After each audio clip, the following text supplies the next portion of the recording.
మెదక్ జిల్లా Narsapur bus stand centre లో భారీ అగ్ని ప్రమాదం చోటు చేసుకుంది. బస్టాండ్ సెంటర్ లో ఉన్న ఓ షాపులో మంటలు చెలరేగాయి.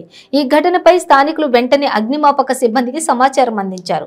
దీంతో అక్కడికి చేరుకున్న అగ్నిమాపక సిబ్బంది మంటలను అదుపులోకి తీసుకొచ్చారు. అయితే ఈ ప్రమాదంలో 4 షాపులు పూర్తిగా దగ్ధమయ్యాయి. ఎటువంటి ప్రాణ నష్టం జరగలేదని సమాచారం. అయితే అగ్ని ప్రమాదానికి గల కారణాలు మాత్రం తెలియాల్సి ఉంది. ఇక అగ్ని ప్రమాదం జరిగిన స్థలాన్ని పరిశీలించిన పోలీసులు కేసు నమోదు చేసుకుని దర్యాప్తు చేపట్టారు.